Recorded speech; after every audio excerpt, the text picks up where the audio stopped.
বিজেপির 18টা আসন ছিল।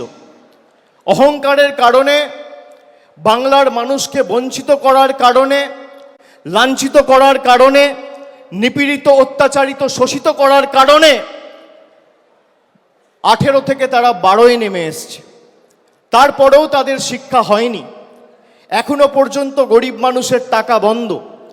আমরা 2024 সালে নির্বাচন লড়ার সময় বলেছিলাম যে আমরা 3 মাস 4 মাস অপেক্ষা করব, তারপরও যদি গরিব মানুষের আবাসের টাকা কেন্দ্রের সরকার না দেয়, তাদের টাকায় আমরা বেঁচে থাকি না, তাদের দয়া দাক্ষিণ্যে বাংলার মানুষ থাকে না। রাজ্য সরকার নিজে সেই 12 লক্ষ মানুষকে টাকা দিয়ে তাদের বাড়ি করার ব্যবস্থা করে দেবে।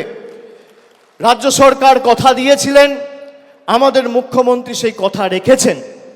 31শে ডিসেম্বর 2024-এর আগে 12 লক্ষ মানুষকে বাড়ির প্রথম কিস্তির টাকা সরাসরি ডাইরেক্ট ব্যাংক ট্রান্সফার করে তাদের অ্যাকাউন্টে পৌঁছে দিয়েছেন। আমরা বলেছিলাম 100 দিনের লড়াই আমরা দিল্লি অবধি নিয়ে যাব, তারপরও যদি বিজেপি টাকা না দেয়, আমাদের মামাটি মানুষের সরকার আমরা বিকল্প অর্থের ব্যবস্থা করে সেই 59 লক্ষ জব কার্ড হোল্ডার, প্রকৃত প্রাপক যারা, তাদের টাকা তাদের ব্যাংক অ্যাকাউন্টে পৌঁছে দেব।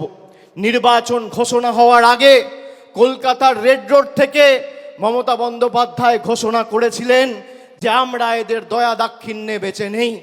অনেক লড়াই করেছি, আন্দোলন করেছি, এদেরকে রাজনৈতিকভাবে হারিয়েছি, আর এদের কাছে আমরা মাথা নত বা বশ্যতা স্বীকার করব না।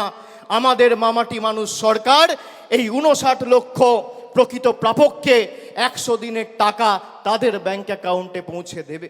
আমরা দিয়েছি, কিন্তু আমার কোথাও যেন মনে হয়েছে নির্বাচন গেছে, তারপরও একের পর এক ষড়যন্ত্র হয়েছে এবং আমাদের দল সর্বোপরি এই রাজ্য পশ্চিমবঙ্গকে ছোট করার একের পর এক ষড়যন্ত্র, চক্রান্ত, পরিকল্পনা করেছে।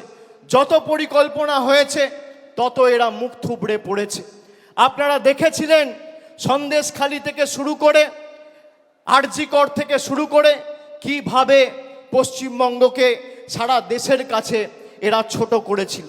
এদের গায়ে জ্বালা কি যে বাংলার মানুষকে এরা ভুল বোঝাতে পারেনি। এরা বাংলাকে গুজরাট, উত্তরপ্রদেশ, মধ্যপ্রদেশ করতে পারেনি।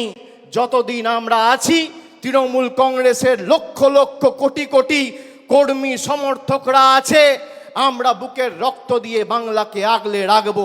বিজেপির কাছে সব থাকতে পারে, ইডি আছে, সিবিআই আছে, বিচার ব্যবস্থার একাংশ আছে, সংবাদ মাধ্যম আছে, লক্ষ লক্ষ কোটি কোটি টাকা আছে, ইলেকশন কমিশন আছে, ইনকাম ট্যাক্স আছে, কিন্তু তৃণমূল কংগ্রেসের মতো বুকের রক্ত দিয়ে দলকে আগলে রাখার মতো একটা কর্মী এরা 10 বছরে তৈরি করতে পারেনি।